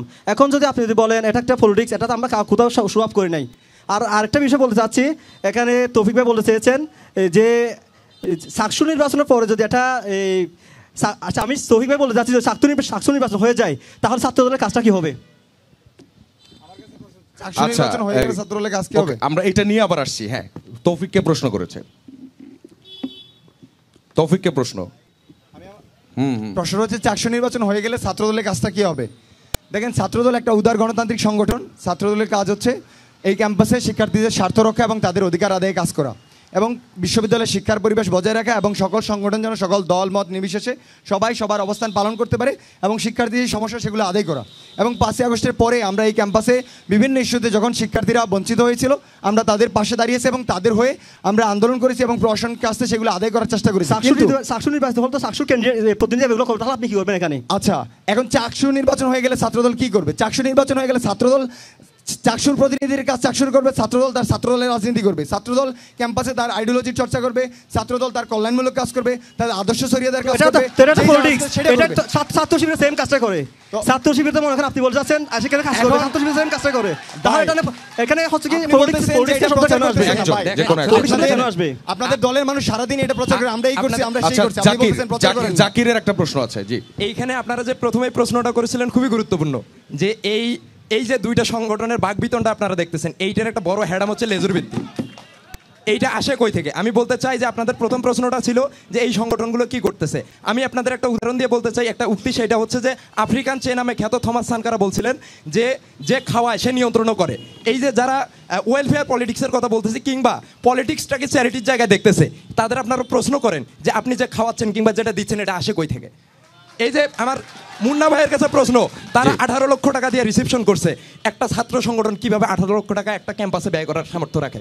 এই টাকা কোথায় থেকে আসে? এই প্রশ্ন করেন আপনি। আচ্ছা, আপনার আমার কাজ হবে ক্ষমতা কাঠামোকে প্রতিনিয়ত প্রশ্ন করা, কারণ গণতন্ত্র রক্ষার প্রথম শর্ত হচ্ছে ক্ষমতা কাঠামো যেই থাকুক, সেটা যদি আমার বাপু হয় তাকে প্রশ্নের জায়গায় রাখা। একটু স্পেসিফিক করবেন, 18 লক্ষ টাকা স্পেসিফিক করলে উত্তরটা যাকে আপনি প্রশ্ন করছেন সে উত্তর দিবে। আমি মুন্না ভাইকেও প্রশ্ন করছি এটাই, যে আপনারা গত রিসেপশনে যে 18 লক্ষ টাকা ব্যয় করছেন এই টাকাটা কোথায় থেকে পাইছেন? সেই সাথে আর একটা প্রশ্ন আছে, যে ওনার কাছে আর একটা প্রশ্ন আছে চাকসু নির্বাচনকে ঘিরে মুন্না ভাই এবং হচ্ছে তৌফিক ভাই দুইজনের কাছেই, যে এখানে বলা আছে যে আগামী দিনে গণতন্ত্র রক্ষায় গুরুত্বপূর্ণ কাজ হচ্ছে যে আমরা যখন থাকি, যেখানে থাকি সেখানে নিয়মগুলো মেনে চলা, অর্থাৎ চাকসু নির্বাচনের একটা আচরণবিধি আছে, কিন্তু এই দুইটা সংগঠনই আচরণবিধি লঙ্ঘন করছে, তাদের নামে সুনির্দিষ্ট অভিযোগ আছে। কিন্তু আপনারা অ্যাজ এ প্রতিনিধি হিসেবে আপনারা কি সেই প্যানেল কিংবা আপনাদের সমর্থিত সেই সংগঠনের বিরুদ্ধে কোনো কথা বলতে পারছেন? যদি আজকে না বলতে পারেন তাহলে আগামী দিনে বলবেন এটার প্রমাণ কি, এটার উত্তর দিবেন। সেই সাথে একসাথে এত না, আগে দুইটা প্রশ্ন হয়েছে, আমরা দুইটা প্রশ্নের উত্তর নেই। জাকির, প্রথমে জানতে চেয়েছেন আমরা 18 লক্ষ টাকা কোথায় পেয়েছি। আমরা হচ্ছে কি ছাত্র শিবিরের যারা শিক্ষার্থী আছি, যেমন আমি নিজে টিউশন করাই, আমি প্রতি মাসে 15 থেকে 20 টাকা ইনকাম করি। তো আমরা ছাত্র সংগঠন থেকে যখন একটা প্রোগ্রামের আহ্বান করা হয়, আমরা যারা জনশক্তি আছি সবাই আমরা এখানে কন্ট্রিবিউশন করে, পাশাপাশি আমাদের যারা সিনিয়র হয়ে বিশ্ববিদ্যালয়ে চলে গেছে, বিভিন্ন প্ল্যাটফর্মে কাজ করেন, আমরা তাদেরকে মেসেজ করি যে ভাই আমরা একটা এরকম প্রোগ্রাম করতে আছি শিক্ষার্থীদের জন্য, আপনারা আমাদেরকে কিছু ডোনেট করেন কিংবা সহযোগিতা করেন। পাশাপাশি আপনারা হয়তো জানবেন চট্টগ্রাম বিশ্ববিদ্যালয়ের যে ল ফ্যাকাল্টি এখানে অডিটোরিয়াম আছে, ডোনেশনে চলে। তো ডোনেশন করা হচ্ছে এবং কার কাছ থেকে কিছু আমাদের সিনিয়র থেকে সংগ্রহ করে কোনো প্রোগ্রাম বাস্তবায়ন করা, আমি এটা দূষণের কিছু মনে করতেছি না। এই ল ফ্যাকাল্টি ডোনেশনে চলে এটা জানা ছিল না। মুশফিকের প্রশ্ন, আচ্ছা, এখানে বিশ্ববিদ্যালয়ের বরাদ্দগুলো কোথায় যায়? আচ্ছা, আমার প্রশ্নটা হচ্ছে ছাত্রদলের তৌফিক আর হচ্ছে শিবিরের মুন্না ভাইয়ের কাছে। আমরা দেখেছি ক্যাম্পাসে যেই দলীয় লেজুর রাজনীতির একটা কলুষিত অধ্যায়, ছাত্রদল এবং শিবির দুইজনেরই হাতে রক্তের ইতিহাস আছে। সেই জায়গা থেকে যদি চাকসুতে যদি দেখা যায় সাধারণ শিক্ষার্থীরা সাধারণ কাউকে বেছে নিয়েছে, তাহলে ছাত্রদল এবং শিবির কি তাদের আধিপত্য বিস্তার করার জন্য কি ক্যাম্পাসকে আবার হচ্ছে সহিংস করে তুলবে কিনা? তৌফিক। মুশফিক, আপনার জানার ঘাটতি আছে। এই বিশ্ববিদ্যালয়ে আমরা কোনোদিন রক্তপাতের আমাদের কোনো ইতিহাস নাই। এই বিশ্ববিদ্যালয়ে কোনোদিন আমরা হল দখল করি নাই। বরঞ্চ এই বিশ্ববিদ্যালয়ে যতগুলো হত্যা হয়েছে, 27টির মতো হত্যা হয়েছে, আপনি দেখবেন যে কারা মেরেছে, কাদের মেরেছে। তো এই জায়গায় আমরা বরঞ্চ হত্যার শিকার হয়েছি। আমাদের সাংগঠনিক সম্পাদক নুরুল মুসা ভাই হত্যার শিকার হয়েছেন। তো এই জায়গায় আমরা কখনো হল দখল করি নাই। হত্যার রাজনীতি আমাদের এই বিশ্ববিদ্যালয়ের ছাত্রদলে নেই। আপনারা, আমি চ্যালেঞ্জ করে বলতে পারছি, আপনারা খোঁজ নিয়ে দেখেন। এবং 5ই আগস্টের পরেও আমরা কোনো ধরনের ভায়োলেন্স করিনি, আপনারা বলতে পারবেন। এবং সবাই খোঁজ নিয়ে দেখুক। মুন্না, সর্বশেষ প্রশ্নটার উত্তর একসাথে তৌফিক ভাই করলে। হ্যাঁ, সর্বশেষ প্রশ্নটার উত্তর। আপনাদের নামে সুনির্দিষ্ট অভিযোগ আছে। এখন আপনি একজন প্রার্থী হিসেবে বা প্রতিনিধি হিসেবে, শিক্ষার্থী প্রতিনিধি হিসেবে আপনার প্যানেল এবং আপনার সমর্থিত সংগঠন ব্যাপারে আপনার মতামত কি? আপনি সে ব্যাপারে কোনো কথা বলেছেন কিনা, কোনো স্টেটমেন্ট আছে? আচ্ছা, আপনি আচরণবিধি লঙ্ঘনের কথা বলছেন। আমি গতকালকে টেলিভিশন সাক্ষাৎকারে আমি বলেছি যে একজন প্রার্থীর উচিত হচ্ছে নির্বাচনের আগে তার যে আচরণবিধি সেগুলো মেনে চলা, এবং সেই আচরণবিধি যদি নির্বাচনের আগেই সে মেনে না চলতে পারে, তাহলে তো সে নির্বাচিত হওয়ার পরে আচরণবিধি লঙ্ঘিত করতে পারে। সেই জায়গায় আমি ব্যক্তিগতভাবে আচরণবিধি ভঙ্গ না করার জন্য নিরুৎসাহিত করছি। আমাদের নামে যে অভিযোগের কথা বলছেন, আমি সেইভাবে দেখি নাই। ল ফ্যাকাল্টির কথা একটা শুনেছি যে আমাদের একজন সমর্থক সেখানে নাকি ক্লাসরুমে গিয়েছেন, তো সেই ব্যাপারে তিনি তার ব্যাখ্যা দিয়েছেন। তো এই জায়গায় অনেক সমর্থক আছেন যারা নিজ উদ্যোগে একজন আরেকজনের জন্য কাজ করে। তো এই জায়গায় আমি প্রার্থী হিসাবে আমি বিধি ভঙ্গ করি নাই, এবং আমি আমার নিয়ম জানি। অনেকে বিধি না জানতে পারেন, সে যদি ভঙ্গ করে, আমি চাইবো যে নির্বাচন কমিশন তার বিষয়ে ব্যবস্থা নিক। এবং কালকে আমি মিডিয়াতে বলেছি, যেই ব্যবস্থা নিক, যেই দলের, যেই মতের, যার কর্মী, স্বয়ং যদি আমিও হই আচরণবিধি লঙ্ঘন করি, আমার বিরুদ্ধে যেন ব্যবস্থা নেওয়া হয়, নির্বাচন কমিশন আমার বিরুদ্ধে ব্যবস্থা। আমরা একটু আগের উত্তরটাতে যাই, যেটা প্রশ্ন করেছিল মুশফিক, রক্তের ইতিহাস। এখানে একটা রক্তের ইতিহাস আমি জানি না এটা হচ্ছে কি শিক্ষার্থীরা এগুলো নিয়ে ওয়াকিবহাল কিনা। 2008 সালের পর থেকে কিন্তু ছাত্র শিবিরের 8 জন 22 শহীদ হয়েছে ক্যাম্পাসে। এবং 1990 সালে যে রক্তের ইতিহাসটা বলা আছে, আমি এটার কোনো প্রপার এভিডেন্স দেখি নাই যে মানে হচ্ছে কি এটা বিচারিক কার্যক্রম হয়েছে। এরপর আমরা জানি ক্ষমতা এসেছিল বিগত সময়ে 2025 সাল পর্যন্ত এগুলোর বিচারিক কার্যক্রমের মাধ্যমে চট্টগ্রাম বিশ্ব ছাত্র শিবিরের যে কোনো নেতাকর্মী যে গ্রেপ্তার হয়েছে এরকম কোনো যদি ডকুমেন্ট দেখাতে পারেন তবে আমরা সেটা নিয়ে কথা বলবো। আর একটা বিষয় ভাই বলতে চেয়েছেন যে আচরণবিধির ব্যাপারটা। আচরণবিধির যে ব্যাপার, সে আমাদের একজন ভাইয়ের বিরুদ্ধে এসেছে। উনি হচ্ছে ওনার যে লিখিত বক্তব্য সেটা হচ্ছে আপনার নির্বাচন কমিশনকে জানিয়েছে। আর নির্বাচন কমিশন যথেষ্ট ওয়াকিবহাল এবং বাকিটা ব্যবস্থা যেটা নেওয়া দরকার সেটা প্রার্থীর বিরুদ্ধে নির্বাচন কমিশন নেই বলে মনে করতেছি। জি, আমরা আরেকজন স্টুডেন্টের কোশ্চেনে যাই। আপনাদের কোনো মতামত নাই অ্যাজ এ প্রতিনিধি হিসেবে? আপনি এজ এ প্রতিনিধি হিসেবে তো এই যে তৌফিক ভাই যেটা বললো খুবই দায় সারা কথা, যে আমি জানি না, মানে এখানে যে অভিযোগগুলো উঠতেছে আপনাদের সংগঠনগুলো সংকট কি? যখনই কারো নামে দোষ আসে তখন বলে যে এই বিচ্ছিন্ন ঘটনাটা, যেমন গতকালকে আপনার জিএস বলছে যে মুক্তিযুদ্ধ একটা বিচ্ছিন্ন ঘটনা, মানে সেখানে তার দায় এড়ানোর জন্য। আবার একই সাথে সংগঠনের কোনো প্রার্থীর নামে যখন আলাপ ওঠে কিংবা সদস্যের নামে আলাপ ওঠে তখন বলে যে এই যে ব্যক্তির দায় সংগঠন নেবে না। তাহলে সংগঠন কি ব্যক্তি ছাড়া গড়ে ওঠে? আপনারা কি মনে করেন? এই যে আমি আপনাকে প্রশ্ন করছি যে আপনার নিজের অবস্থানটা জানতে নাম দিয়েছেন শিক্ষার্থী সম্প্রীতি, মানে সম্প্রীতির শিক্ষার্থী জোট, কিন্তু এখানে আমরা দেখলাম আদিবাসী শিক্ষার্থীদের যে সম্প্রীতি, তাদের যে সংস্কৃতি, সেটাকে ব্যাপকভাবে হেয় প্রতিপন্ন করছে আপনার সহসাহিত্য বিষয়ক সম্পাদক। তাহলে তার ব্যাপারে আপনার প্রশ্ন কি? এই ব্যাপার হচ্ছে কি আমরা এটা যখন অনলাইন দেখেছি এবং হচ্ছে কি আপনাদের একটা সংগঠন থেকে এটা নিয়ে এই প্রশাসনকে অভিযোগ জানিয়েছে, এবং এটা একটা হচ্ছে ভুল বোঝাবুঝি ছিল। একটা শ্যুটের মধ্যে যিনি আর্টিস্ট ছিলেন ওই আর্টিস্ট ভুল করছেন যে পোশাকটা পরিধানের ক্ষেত্রে। এই নিয়ে আমরা হচ্ছে কি ওনাদের সংস্কৃতির যারা ঊর্ধ্বতন বাইরে আছেন ওনাদের সাথে কথাবার্তা বলেছি, এবং উনি ক্ষমা চেয়েছেন। ওনাদের যারা বাইরে মানে হচ্ছে কি ওই সংস্কৃতির যারা আছেন তাদের সাথে ক্ষমা চেয়েছেন, এবং বিষয়টি আশা করি মীমাংসিত হয়ে গেছে। মীমাংসিত হয় না, বারবার আপনারা দুইজনই যেটা এড়াচ্ছেন সেটা হচ্ছে আপনি যেটা বলতেছেন এটা একটা আইনি লড়াই, যে আঘাতপ্রাপ্ত হয়েছে সে অবশ্যই বিচার চাইবে। কিন্তু জাকির, আপনার প্রশ্নের উত্তরটা এসেছে। জাকির, আপনার প্রশ্নের উত্তরটা এসেছে। ওনারা এইটা নিশ্চিত করতেছেন ওনারা নিজেরা বিচার চাইছেন। আমরা একটু স্টুডেন্টদের ভোটারদের প্রশ্নে যাই। একজন ভোটার প্রশ্ন করবেন পরিচয় দিয়ে। আসসালামু আলাইকুম, আমি Ali Hasan Mujahid, Arabic department 22-23 session. Jashore Zakir ভাইয়ের কাছে আমার একটি প্রশ্ন হলো, বামপন্থী সংগঠনগুলো সবসময় গণতন্ত্র ন্যায়ের কথা বলে, কিন্তু চাকসু নির্বাচনে আপনাদের সংগঠনের অভ্যন্তরীণ গণতন্ত্র কতটা কার্যকর, আর সিদ্ধান্তগুলো কি সত্যিই ছাত্রদের মতামতের ভিত্তিতে নেওয়া হয় কিনা? আরেকটা প্রশ্ন হলো, আপনি বলছিলেন আপনি মদ্যপানকে বৈধতা দিয়েছিলেন, সে বিষয়ে এক কথা বলবেন। আচ্ছা, সেইটা হচ্ছে যে এই যে আপনি ব্যক্তি আক্রমণটা করে বসলেন এবং পুরো নিউজটা আপনি জানেন, কিন্তু তারপরও যতটুকু মানে ফ্রেমিং করা হয়েছে, আপনি সেটা নিয়ে এই কথাটা বলতে চাইলেন। আমি প্রথমেই বলবো যে আপনি যেটা বলছেন যে আপনি সংগঠন নাকি প্যানেলের কথা বলতেছেন, এইটা স্পষ্ট করতে হবে। আর আমি যে গণতন্ত্রের কথা বলি, গণতন্ত্র অর্থ হলো ব্যক্তি স্বাধীনতাকে নিশ্চিত করা, অর্থাৎ এই যে আপনাকে প্রশ্ন করার স্বাধীনতা দেয়া এবং আপনার এই প্রশ্নের উত্তরটা দেওয়ার জন্য আমি দায়বদ্ধ থাকা। আর তারপরের যে কথাটা আসলো যে এইখানকার মদ্যপানের ব্যাপারটা হচ্ছে যে বিশ্ববিদ্যালয়ে এই প্রশ্নের দুইটার জায়গা থেকে সমাধান হইতে পারে। একটা হচ্ছে যে আমি নিজে যেহেতু কোনো ধরনের নেশাগ্রস্ততার সাথে নাই, অতএব এইটাকে প্রমোট করার কোনো ধরনের ইচ্ছা নাই। আরেকটা হচ্ছে যে আপনি যে জায়গা থেকে বলতেছেন যে এইটা কিভাবে চলে, আমি বলবো যে শিক্ষার্থীরা কেন এই মাদকের সাথে জড়িত হয় আপনাদেরকে সেই জিনিসটা খুঁজে বের করতে হবে। এখানে স্কুলিং আছে কিনা, এখানে শিক্ষার সুষ্ঠু পরিবেশ আছে কিনা। সেই সাথে আরেকটা কথা হচ্ছে যে এই যে এখানকার রাষ্ট্র সে প্রতিদিন যে এইখানে মাদকের উৎপাদন চালায়। আরেকটা বড় কথা যে মাদকের কারবারিগুলো কারা চালায়, স্পষ্ট ভাষায় আমি বলে দিচ্ছি, এখানকার যারা লেজুর সংগঠন তারা প্রত্যেককে স্পষ্ট করে জানে যে মাদক কারবারিগুলো কাদের নিয়ন্ত্রণে চলে। সেটাকে নিয়ন্ত্রণ করতে গেলে বিশ্ববিদ্যালয় প্রশাসনকে নিরপেক্ষ হতে হবে এবং কোনো ধরনের দলকানা আচরণ করা যাবে না। আর শিক্ষার পরিবেশ যদি সুষ্ঠু হয় এবং এই বিশ্ববিদ্যালয়কে যদি সবসময় শিক্ষার্থীদেরকে নার্সিংয়ের মধ্যে রাখা যায়, তাহলে এখানে কোনোভাবে মাদক কারবারি চলতে পারবে না কিংবা মাদকের কোনো ধরনের বৈধতা চলবে না। কিন্তু এই যে মদ্যপানের বৈধতার যে প্রশ্নটা আসছে, আমি অবশ্যই এটা জানি না, আমাকে একটু বলবেন মানে এটা কেন আসছে এই বিষয়টা? আচ্ছা, এইটা হচ্ছে আমাদের যে ডপ টেস্ট হয়েছিল নির্বাচনকে কেন্দ্র করে, তো এইখানে বলা হয়েছিল যে আমাদের বিশ্ববিদ্যালয়ে যেমন জাহাঙ্গীরনগরে ফ্রিতে ডপ টেস্ট করাইছে, কিন্তু আমাদের বিশ্ববিদ্যালয় সে যে একটা শিক্ষা বাণিজ্যের কাঠামো, সে কি করলো যে আমাদের ফর্মের মূল্য 300 টাকা কিন্তু ডপ টেস্টের মূল্য রাখছে 350 টাকা, অথচ একটা সরকারি হাসপাতালে 75 টাকা থেকে 120 টাকায় করানো যায়। তো আমি প্রশ্ন তুলছি এই জায়গা থেকে, আমি একজন কৃষকের সন্তান, আমি যখন ফর্ম তুলতেছি 300 টাকায়, আবার 350 টাকা দিয়ে আমাকে ডপ টেস্ট করতে হচ্ছে। এই যে অন্যায়, এই যে বাণিজ্য শিক্ষার্থীদের উপর, এখানে পুঁজিবাদের যে দৌরাত্ম্য, সেইটা নিয়ে আমি প্রশ্ন তুলছি। একই সাথে এইখানে যে আদি সংস্কৃতি আছে আমাদের, আপনি জানেন যে আমাদের প্যানেলে একটা বড় অংশ এখনো বিষয়টা পরিষ্কার না, এখনো বিষয়টা পরিষ্কার হয় নাই।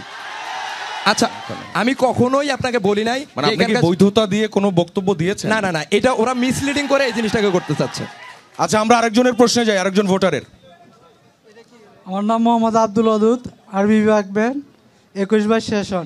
আমার প্রশ্ন সুলতান আরিফিন ভাইয়ের বরাবর।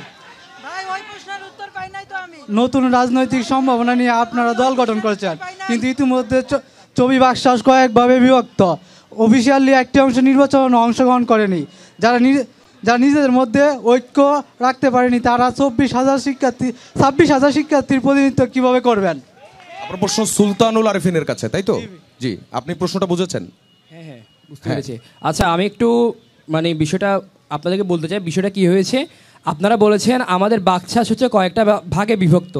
না, আমাদের বাকছাস কোনো কয়েকটা ভাগে বিভক্ত না। আমাদেরকে সেন্ট্রাল থেকে যে কমিটি পাঠানো হয়েছে, সে কমিটি আমাদের চট্টগ্রাম বিশ্ববিদ্যালয়ে এখনও ওয়ার্ক করতেছে, এখনও সার্কুলেট করতেছে।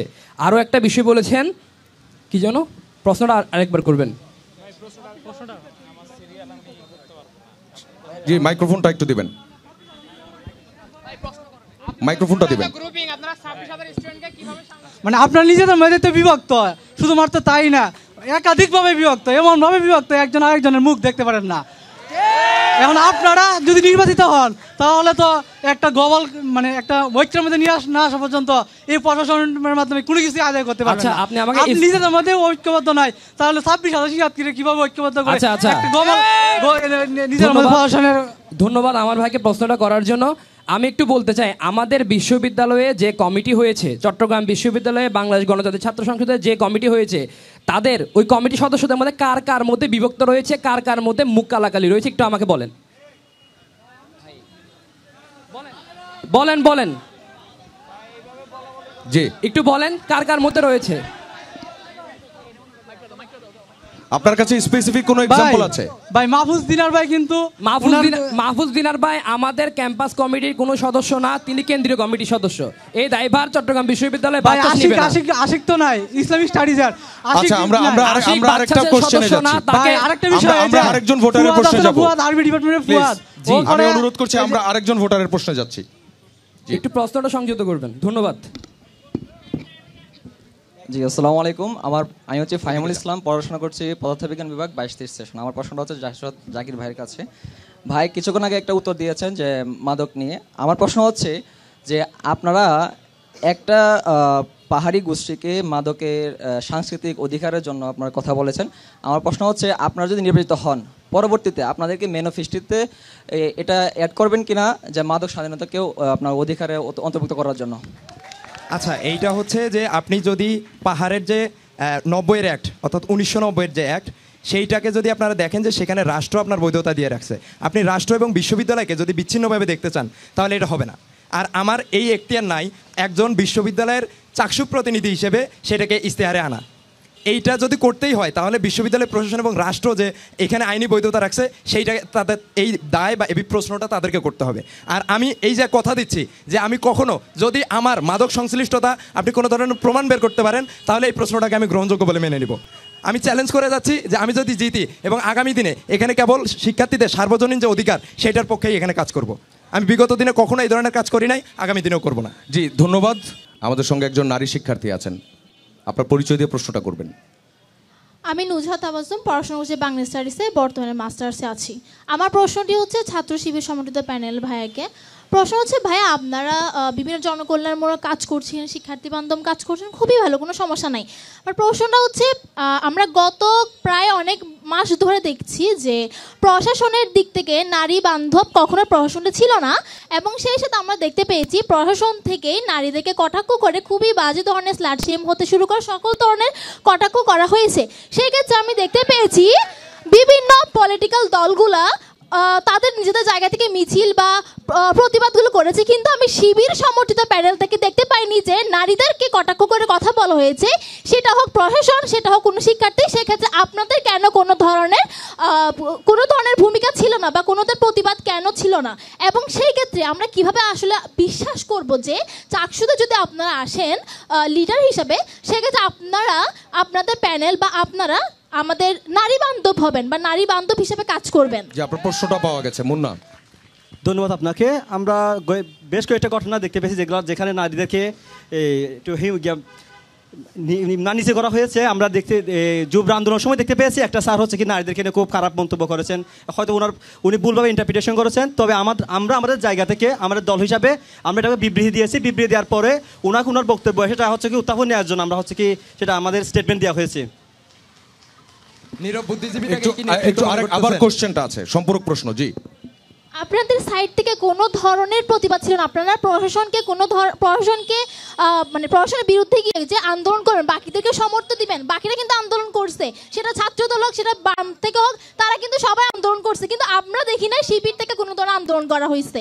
আন্দোলন বলতে আমাদের হচ্ছে কি আমাদের যারা দায়িত্বশীল ছিলেন, শিবিরের যিনি দায়িত্বশীল আমাদের মোহাম্মদ আলী ভাই এবং পারভেজ থেকে শুরু করে ওনারা হচ্ছে কি স্পষ্ট বিবৃতি দিয়েছিলেন যে ঘটনাটা ঘটেছিল ওই ঘটনা যথাযথ তদন্ত করে, যাতে হচ্ছে ওনারা মানে কে দোষী কে দোষী না এগুলো হচ্ছে যথাযথ একটা তদন্ত সাপেক্ষে রিপোর্ট দেওয়ার জন্য বলা হয়েছিল। আমাদের জায়গাটা এটুকু করা উচিত বলে মনে করেছি, আমরা এটুকুই করেছি। ধন্যবাদ আপনাকে।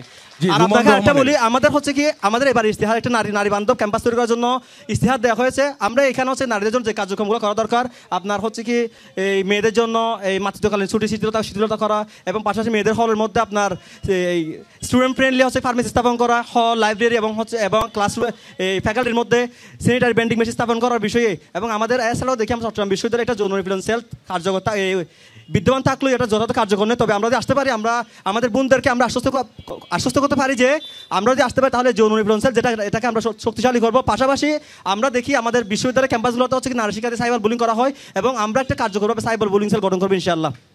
আচ্ছা, এর আগে আমার একটা সম্পূরক প্রশ্ন আছে, এই আমাদের যে বোন প্রশ্ন করলেন তার সঙ্গে, সেটা হচ্ছে আপনাদের অবস্থানগুলোর ব্যাপারে এই নারী শিক্ষার্থীরা কনফিউজড কেন সবসময়? আপনারা তাদেরকে কনভিন্স করতে পারছেন না কেন? যে এটা আমার মনে হয় এটা বিশ্ববিদ্যালয়তে অনেকগুলো নারী আছে, এটা স্ট্যাটিস্টিক নেওয়া দরকার নারীদের ব্যাপারে আমাদের কিরকম স্ট্যান্ড আছে।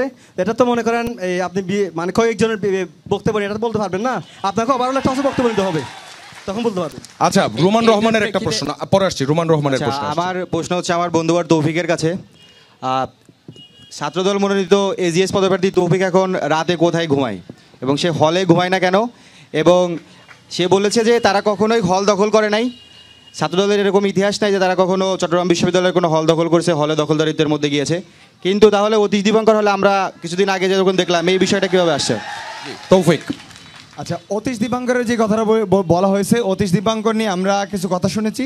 সেই জায়গায় আমাদের কয়েকজনের বিরুদ্ধে অভিযোগ আসছে এবং সেই জায়গায় আমরা প্রশাসনকে বলেছি যে দেখেন, এই বিশ্ববিদ্যালয়ে যেই দলের যেই মতেরই হোক না কেন, কোনো শিক্ষার্থীকে যদি অন্যায্যতা করা হয় এবং তার সাথে যদি অন্যায় করা হয় এবং সেই জায়গায় যদি দলীয়ভাবে কাউকে সিট দেওয়া হয়, এটা আমরা ঘোরতর বিরোধী। আমরা চাই সকল শিক্ষার্থীর মধ্যে তাদের ন্যায্যতা ও প্রাপ্যতার ভিত্তিতে তাদেরকে সিট দেওয়া হোক। আর আমি কোথায় রাতে ঘুমাই? আমি আমার হলে থাকি এবং আমি আমার ছোটো ভাইয়ের বাসায় থাকি। যখন যেই জায়গায় প্রয়োজন সেই জায়গায় থাকি। আমি হলে থাকি, শহীদ ফরহাদ হলে, এবং সেই জায়গায় থাকি। আপনি যদি আসেন তাহলে দেখে যাইতে পারেন। আর অতীশ দীপাঙ্করের যে বিষয়টা টেনেছেন, আমি আসলে পুরোপুরি ক্লিয়ার না, সেটা যদি একটু ভালোভাবে বলতেন। অতীশ দীপাঙ্কর হলের প্রবোস্ট তিনি ছাত্রদলকে স্পেসিফিকভাবে সিট দিয়েছেন, এটা আমরা স্পেসিফিকভাবে ডকুমেন্টারি অনুযায়ী আমরা দেখতে পেয়েছি। আচ্ছা, এই জায়গায় আমরা 5 আগস্টের আগে লড়েছিলাম হচ্ছে এই হল যে হল দখল করে রেখেছিল সেগুলোর বিরুদ্ধে, এবং আমার জীবনে একটাও কেটেছে, স্যাঁতস্যাঁতে কটেছে। তো আমি কখনোই চাই না যে কোনো শিক্ষার্থীর দলীয় পরিচয়ে কোনো শিক্ষক তাকে সিট দেখ, এবং প্রভোস্টের কাছে যে অল্প কিছু সিট থাকে, কেউ ছাত্রদল, কেউ শিবির, কেউ ভিন্ন দল, এইভাবে কারোর প্রতি প্রীতি দেখিয়ে যে সিট দিবে, এটার আমরা গুরুতর বিরোধী। আমার কথা হচ্ছে, আপনারা প্রত্যেকজন শিক্ষার্থীকে শুধুমাত্র শিক্ষার্থী পরিচয় বিবেচনা করে তাকে সিট দেবে, এবং শিক্ষার্থী পরিচয়ের বিবেচনার বাইরে যদি কারোর প্রতি বিশেষ দরদ অনুভব করে সিট দেওয়া হয়, আমি চাই যে বিশ্ববিদ্যালয় পরিষদ সেটার বিরুদ্ধে ব্যবস্থা নেক, এবং আমি ব্যক্তিগতভাবে এবং আমার সংগঠন সেটার বিরুদ্ধে সেটা তো একটা জেনারেল উত্তর, কিন্তু প্রশ্নটা করেছেন খুব স্পেসিফিক অতীশ দীপঙ্কর হলের একটি ঘটনা নিয়ে। সেই ঘটনার আপনার উত্তরটা কি? রোমান, আপনার প্রশ্নটা আবার একটু বলবেন প্লিজ। আমি বলেছি যে অতীশ দীপঙ্কর হলে যে প্রবোস্ট স্যার আছেন, উনি স্পেসিফিকভাবে তিনি ছাত্রদলের ছেলেবেলে ওখানে তুলেছেন, এবং এটা বিশ্ববিদ্যালয়ের আমার মনে হয় এখানে যারা আছে ম্যাক্সিমাম সকলেই জানে, এটা আপনারা জানার কথা। আচ্ছা, দেখেন, অতীশ দীপঙ্কর হলের যেই কথাটা বলেছেন এবং বিশ্ববিদ্যালয়ের যে অন্যান্য জায়গা, সেই জায়গায় অতীশ দীপঙ্কর হল যদি ছাত্রদলের ছেলেরা উঠে থাকে, আমার কথা হচ্ছে আপনারা সেটা লিস্ট দিবেন এবং প্রশাসনের কাছে যাবেন। আমি আপনাদের সাথে যাব, তাদের জন্য সিট বাতিল করা হয়, তাদের বিরুদ্ধে ব্যবস্থা নেওয়া হয়, আমি আপনার সাথে যাব। যদি এরকম যে ঘটনা হবে, আমি আপনার সাথে যাব, প্রশাসনে আন্দোলন করব। আমি চাই প্রত্যেক শিক্ষার্থীর দলীয় পরিচয়ের বাইরে সিদ্ধ হোক, এবং আমি আপনার সাথে যাব প্রশাসনে। অবশ্যই আমার 15 দফা ইশতেহারের মধ্যে আমি উল্লেখ করেছি, যদি আমি চাকসুর প্রতিনিধি হই তাহলে আমি অবশ্যই যে হলগুলোর সামনে আমি অবশ্যই ডিজিটাল মাল্টিমিডিয়া সিট এগুলো আমরা ডিস্ট্রিবিউট করে সামনে প্রকাশ করি। আমরা আবার আরেকজন স্টুডেন্টের কোশ্চেন নেব। জি, প্রশ্নটা করবেন। আমার প্রশ্ন হচ্ছে মুন্না ভাইয়ের কাছে। আমরা জানি ছাত্র শিবির সাধারণ শিক্ষার্থীদের সংগঠন, কিন্তু চট্টগ্রাম বিশ্ববিদ্যালয়ে আমরা যদি দেখি, কিছুদিন আগে আমাদের যে স্থানীয়দের সাথে আমাদের সংঘর্ষ হয়েছিল, সেই সংঘর্ষের মাঝে ছাত্র শিবিরের প্রতিনিধি তথাকথিত জমিদার শ্রেণীর সাথে একপক্ষিত্বমূলক আচরণ করে আমাদের শিক্ষার্থীদের বাইরে চলে গেছিল। এখন আমরা দেখি, যদি বিশ্ববিদ্যালয়ের সাথে এরকম আমাদের স্থানীয় পোলাপানের সাথে এবং আমাদের সংঘর্ষ হয়, সেই সংঘর্ষে ছাত্র শিবির সাধারণভাবে পক্ষমূলক আচরণ করে জমিদার শ্রেণীর সাথে, অর্থাৎ আমাদের এগেইনস্টে চলে যায়। এখন আমার প্রশ্ন হচ্ছে মুন্না ভাইয়ের কাছে, আপনারা যদি নির্বাচিত হন, আপনারা কাদের পক্ষ হয়ে কাজ করবেন? আপনাদের দায়িত্বশীল লোক যখন আপনাদের সংগঠন, বৃহৎ সংগঠন জামাতের হয়ে কথা বলে, তখন আপনাদের প্রতি উত্তর কী থাকবে? আপনারা কি সাধারণ শিক্ষার্থীর জন্য কাজ করবেন, নাকি আপনাদের জমিদার শ্রেণীর জন্য কাজ করবেন? ধন্যবাদ আপনাকে। যে ঘটনাটা ঘটেছিল ওই দিন, যদি আমি রাত 12টা এখানে গিয়েছিলাম, আমরা দেখেছি রাত্রিকালীন অন্ধকার আমাদের বাইরা হচ্ছে কি ওইদিকে চলে। ঘটনার আগের দিন রাত্রে ছাত্র শিবিরের ভূমিকা আমরা দেখছি, কিন্তু আমার প্রশ্ন হচ্ছে, তারপরে যখন আমরা আপনার সমাধানের ক্ষেত্রে যান, তখন আপনারা জামাতের সংগঠন হিসেবে আমাদের এগেনস্টে যেভাবে তাদের পক্ষমত আচরণ করেন, সেটার প্রতিদান কি? প্রথমে আমি ওটাই বলি, ওই রাত্রে হচ্ছে কি আমাদের যারা দায়িত্বশীল ছিলেন তারা তাদের জায়গা থেকে সর্বোচ্চটুকু চেষ্টা করেছে শিক্ষার্থীদেরকে ওই সংস্থা থেকে, আমি বলি আগে, ওই সংস্থা থেকে আপনার কী করার জন্য, সবাইকে রক্ষা করার জন্য, যার কারণে অনেকে হচ্ছে কি অতি উৎসাহী হয়ে ওইখানে গিয়ে আমাদের বাইরে অনেকে আহত হয়েছেন। পাশাপাশি এরপর মানে হচ্ছে কি আমাদের যারা জনশক্তি, আমাদের যারা বাইরে আছেন তাদের সাথে আমরাও গিয়ে ওইখানে আন্দোলন করেছি। এরপর হচ্ছে কি আমাদের যখন জামাতের ওইখানে কয়েকজন আমাদের একটা প্রোগ্রামে হচ্ছে আমাদের একজন ভাই গিয়েছিলেন। পাশাপাশি আমরা দেখেছি দ্বিতীয় দিন যে আন্দোলনটা হয়েছিল, ওইখানে রাউজান থেকে শুরু করে ফটিকছড়ি থেকে ওইখানে হচ্ছে অনেকগুলা ছাত্রলীগের সংগঠনের যারা ছেলে আছে এরা বিভিন্ন হচ্ছে অস্ত্র নিয়ে এখানে আন্দোলন করেছে, আমরা বিভিন্ন ভিডিও দেখেছি। এক্ষেত্রে আমাদের যিনি প্রতিনিধি গিয়েছিলেন উনি কথা বলতে চেয়েছেন বিশেষে এরকম যে মানে হচ্ছে এখানে যারা ছাত্র শিবির এলাকাবাসী ছিল, এলাকাবাসীরও একটা অংশ ছিল, পাশাপাশি বাহিরের যে এই ছাত্রলীগের সন্ত্রাসীরা ছিল, এই কথাটাকে উনি হচ্ছে কি ব্যাখ্যা করতে গিয়ে উনি হচ্ছে পুরোপুরি বিষয়টা বুঝাতে পারে নাই, যার কারণে ভাই পরবর্তীতে একটা ক্ষমা চেয়েছেন ওনার জায়গা থেকে, যে ওনার বক্তব্যটা একটা মিসইন্টারপ্রিটেশন ছিল। জি, তৌফিকের প্রশ্ন আছে। প্রশ্ন করতে চাই। হ্যাঁ তৌফিকের প্রশ্ন আছে। তৌফিকের মুন্না ভাইয়ের কাছে আমার একটা প্রশ্ন। হ্যালো। 5ই আগস্টের আগে এবং পরে এই ক্যাম্পাসে বিভিন্ন ইস্যুতে আন্দোলন হয়েছে। আমরা জানি যে আন্দোলন ছাড়া এই জায়গায় কিছু আদায় করতে পারতাম না। তো এই জায়গায় আমরা অনেক কিছু বিভিন্ন সংগঠনে যারা আমরা কাঁধে কাঁধ মিলিয়ে আন্দোলন করেছি, পোষ্যকোটা, ভর্তি ফি আন্দোলন বা অন্যান্য আন্দোলন। কিন্তু আমি আপনাকে মনোনীত করার আগে আসলে ক্যাম্পাসে এত সক্রিয় থেকে কখনোই চিনতাম না এবং কখনো দেখি নাই আপনাকে। তো সেই জায়গায় আপনার সংগঠনের মানুষ অনেকে হয়তো আসছিল। তো শুধুমাত্র সংগঠনের পরিচয় কি আপনাকে শিক্ষার্থীরা নির্বাচিত করবে, নাকি হচ্ছে আপনি ব্যক্তি মুন্না কি করেছেন সেটা যদি একটু বলতেন। আমি যে স্পেসিফিক বলি, আমি কেন 5 জনের কাউকে চিনি না। আপনার 5 জনকে প্রার্থী আমি কাউকে চিনি না, কারণ আমি আপনাদের দেখি নাই। পাশাপাশি কথা হচ্ছে, আমি হচ্ছে কি বিবিএ ফ্যাকাল্টি স্টুডেন্ট, এবং হচ্ছে কি আমরা জানি এখানে ফ্যাকাল্টি হচ্ছে এক ফ্যাকাল্টি স্টুডেন্ট অন্য ফ্যাকাল্টি স্টুডেন্টকে তেমন কোনো চিনে না। পাশাপাশি এরপরে শাহজালাল হলে এবং বিবিএ ফ্যাকাল্টি গিয়ে দেখবেন আমাকে খারাপ চিনে এবং খারাপ চিনে না। এরপর আবার শুধু বিবিএ ফ্যাকাল্টির মধ্যে সীমাবদ্ধ না ভাই, এটা একটা পুরো বিশ্ববিদ্যালয়, এটা তো শুধু ভাই বিবিএ ফ্যাকাল্টির মধ্যে সীমাবদ্ধ না। আপনাকে বোঝাতে চাচ্ছি যে আমাদের বিবিএ ফ্যাকাল্টি এবং আমার হল কেন্দ্রিক আমাকে সবচেয়ে বেশি চিনে। পাশাপাশি অন্যান্য ফ্যাকাল্টিতেও আপনি হচ্ছে কি বিভিন্ন হলে গিয়ে দেখেন আমার নাম বলে চিনে কিনা। এবং আপনাকে এরপর 5 আগস্টে পুরো যে কথা আপনি বলতে চাচ্ছেন, 5 আগস্টে পুরো ছাত্র শিবিরের কোনো জনশক্তি তাদের ব্যানার থেকে কোনো আন্দোলন করতে পারে। তবে আমি ব্যক্তি হিসাবে, ছাত্র মুন্না ব্যক্তি হিসাবে বিভিন্ন প্ল্যাটফর্মের পক্ষ থেকে আমি আন্দোলন করেছি। 5 আগস্টের পরে শিক্ষার্থীদের সমন্বয়ে আমরা 24 দফা আন্দোলন করেছি। এবং আমি মনে করি শিক্ষার্থীরা আমাকে এই জন্য মনে করা দরকার যে আমি 5 আগস্টের পরে যে মানে আমরা যে সুযোগ পেয়েছি, সুযোগের আমি হচ্ছে যে সময়টা পেয়েছি এই সময়ের মধ্যে যথাযথ আন্দোলন করছি কিনা। মুশফিক একজন প্লিজ, আমি মুশফিকের প্রশ্নটা নেই। প্রথমত ভাইয়ার এর আগে যে বক্তব্য ছিল, ভাইয়া হচ্ছে বলেছিল অতি উৎসাহী আমাদের স্টুডেন্টদেরকে। আমরা দেখেছিলাম ওই রাতে অনেক শিক্ষার্থী ভেতরে হচ্ছে আটকা পড়ে গিয়েছিল, যার কারণে আমাদের অনেক শিক্ষার্থী ভেতরে ঢুকে তাদেরকে হচ্ছে কি রক্ষা করার চেষ্টা করেছিল। দ্বিতীয়ত আপনি যে বললেন এখানে যারা আছে তাদের কাউকে আপনি চিনেন না।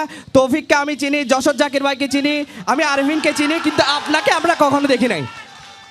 আপনি প্রথমে যেটা বলছেন আমি উৎসাহ দিয়ে যেটা বলতে চেয়েছি, আমার একটা রুমমেট ছিল 24 স্টেশনের, তাকে আমরা এখানে শাহজালাল হলের সামনে নাকি তাকে একজন বলা হয়েছে আপনার 2 নম্বর গেটে হচ্ছে কি জুবরা গ্রামে একটা মেয়েকে রেপ করা হচ্ছে। এখানে তারা সবাই হচ্ছে দূরে গেছে, যার কারণে আমার রুমমেট আহত হয়েছে। আমি এই জিনিসটা বোঝাতে গিয়েছি যে তাদের একটা মিসইন্টারপ্রিটেশন করা হয়েছে, এখানে তারা গিয়ে এবং যথাযথ তারা হচ্ছে পদক্ষেপ নিতে পারে না, তারা গিয়ে এখানে আহত হয়েছে। বিষয়টা বোঝাতে চেয়েছি আপনাকে। আপনি যে অতি উৎসাহী বলে আমাদের শিক্ষার্থীদেরকে এখানে ইঙ্গিত করেছেন, ভবিষ্যতে যদি ক্যাম্পাসে আরো সহিংস হচ্ছে কি সিচুয়েশন হয়, সেক্ষেত্রে আমাদের শিক্ষার্থীরা যদি আন্দোলন সংগ্রাম করে, সেক্ষেত্রে যখন আপনার অপোজিটে যাবে বা আপনার হচ্ছে যে দলীয় যে পার্টি আছে আপনি যাকে সমর্থন করেন তার অপোজিটে যাবে, তাদেরকেও কি আপনি তখন অতি উৎসাহী বলে হচ্ছে কি অবাঞ্ছিত করবেন কিনা ক্যাম্পাসে? মুন্না সংক্ষেপে, হ্যাঁ আমরা একদম শেষ দিকে প্রায় সংক্ষেপে উত্তর দিবেন। এখানে আমি আপনাকে আসলে বোঝাতে চাইছি অতি উৎসাহী বলতে একটা মিস ইনফরমেশন দেওয়া হয়েছিল, যার কারণে আমরা যদি একটা স্ট্যাটিস্টিক দেখি এই আন্দোলনে যারা আহত হয়েছে ম্যাক্সিমাম কিন্তু আমাদের 24,023 যারা হচ্ছে কিছু বুঝে না বুঝার আগে হচ্ছে কি ওখানে ভিতরে চলে গেছে, অনেকে আহত হয়েছে। আমরা আমাদের জায়গাতে চেষ্টা করেছিলাম যে 2 নম্বর গেটের মাছ বাজার ওখানে তাদেরকে আটকানোর জন্য। আপনাকে এটা বোঝাতে চেয়েছি। আচ্ছা খুবই সংক্ষেপে প্রশ্ন পরে উনি যে বললেন যে আমাকে দেখেন নাই, দেখবে কোথায় থেকে? গত 7 তারিখে এই ক্যাম্পাসে হামলা হয়েছে, সেখানে ঘন্টার পর ঘন্টা থেকে সেই ঘটনাটা যাতে কোনোভাবেই 30-31-এর ঘটনায় মন না নেয়, এমনকি আপনারা আমাদের সহকারী প্রক্টর নুরুল হামিদ কানুনকে যে স্টেটমেন্ট আপনারা দেখছেন, সেই স্টেটমেন্টের দিক নির্দেশনা আমি দিছি যে এই মুহূর্তে প্রশাসনের কি করা উচিত। কিন্তু আপনাদের একটা লোককেও 1% দেখা যায়নি এই ঘটনায় আপনাদের কাউকে, তাহলে আপনারা ঘটনায় থাকেন না, যার ফলে আপনারা কাউকে দেখেন না। আরেকটা প্রশ্ন হচ্ছে যে আপনার এখন উত্তর দেওয়ার সময় নাই, প্রশ্ন করা যাবে না। আমি করে রাখি যে ওনার জিএস বলছে যে মুক্তিযুদ্ধ একটা বিচ্ছিন্নতাবাদী ঘটনা। একই সাথে এখন প্রশ্ন না, আমরা একদম শেষ দিকে। আমি আমার যারা শিক্ষার্থীরা আছেন আপনাদেরকে একটা কথা বলতে চাই। আসলে আজকে এখানে আমি শিক্ষার্থীদের কথা বলতে এসেছিলাম। আমি নিজে ভুক্তভোগী, এই বিশ্ববিদ্যালয়ে 4 বছর পড়েছি, ভালো আবাসন, ভালো পরিবহন, ভালো খাবার পাই নাই। তো ছাত্র সংসদ আসলে আমার দলীয় সংসদ না, দল নিয়ে কামড়াকামড়ি মারামারি আমরা ওই সংগঠনগতভাবে চাই, কিন্তু আসলে চাকসুর মধ্যে এসে শুধু সংগঠনের কামড়াকামড়ি আমি ব্যক্তিগতভাবে চাই না। আমি সংগঠনে গিয়ে সংগঠনের কথা বলবো, কিন্তু চাকসুতে যে যাই সেই জায়গায় আমি শুধুমাত্র ছাত্রদের প্রতিনিধি, সেই জায়গায় ছাত্রদের জন্য আমি কাজ করব। সেই জায়গায় আসলে অ্যাটাক পাল্টা অ্যাটাক সেটাতে অনেক হয়েছে। তো আমি মূলত চাই যে এই জায়গায় আমরা শিক্ষার্থীদের কথা বলতে, কারণ আমাদের অনেক সময় চলে গেছে এই বিশ্ববিদ্যালয়তে, আমরা কিছুই পড়তে পারি নাই। যেহেতু এত বছর পরে একবার সুযোগ আসছে, আমরা এই সুযোগটা দীর্ঘমেয়াদী কাজে লাগাতে চাই, মানে বাস্তবায়িত করতে চাই। এটাই আমাদের ঠিক একই জায়গায় আমি মুন্নার অবস্থানটাও জানতে চাই, সেটা হচ্ছে আপনার সংগঠন আগে নাকি ব্যক্তি মুন্না আগে, যাকে দেখে মানুষ ভোট দেবে, এবং তারা কি পাবে আপনার কাছ থেকে? খুব সংগঠন এবং হচ্ছে কি চাকসু দুইটা হচ্ছে ডিফারেন্ট প্লেস। আমি যখন চাকসু নির্বাচনে নির্বাচিত হতে পারি, তাহলে এক্ষেত্রে আমি 27 শিক্ষার্থীদের প্রতিনিধি হব। এক্ষেত্রে সংগঠন কোনো প্রশ্নই আসে না, সাধারণ শিক্ষার্থীর যে ম্যান্ডেট আমার হবে সেই ম্যান্ডেট। দর্শক, আমরা শুনছিলাম আমাদের সঙ্গে এজিএস প্রার্থী 6 জন এসছেন, 21 জন নির্বাচন করছেন, তাদের মধ্যে 6 জন আমাদের সঙ্গে আছেন। আপনাদের 6 জনকে ধন্যবাদ এবং একই সঙ্গে সবার জন্য শুভকামনা। দর্শক, শেষ করছি আজকের মতো চাকসুদা স্টুডেন্টস ভয়েসের এই অনুষ্ঠান। আগামীকাল দেখা হবে ঠিক একই জায়গায় একই সময়। আগামীকাল আমাদের সঙ্গে এই যে প্ল্যাটফর্ম, এই প্ল্যাটফর্মে জয়েন করবেন এই যে চাকসু নির্বাচন, এই চাকসু নির্বাচনের যিনি প্রধান নির্বাচন কর্মকর্তা অর্থাৎ রিটার্নিং কর্মকর্তা, তিনি থাকবেন এবং আমাদের সঙ্গে বিপিজিএস প্রার্থীরা থাকবেন। তারা সরাসরি নির্বাচন কর্মকর্তাকে প্রশ্ন করবেন এবং নির্বাচনের আগের সবশেষ যে অবস্থা, কেমন প্রস্তুতি হলো এবং কেমন নির্বাচনের প্রস্তুতি চলছে, এই সব কিছুই জেনে যাবেন কালকের এই অনুষ্ঠান থেকে। ততক্ষণ ভালো থাকবেন, সুস্থ থাকবেন, যমুনা টেলিভিশনের সঙ্গেই থাকবেন।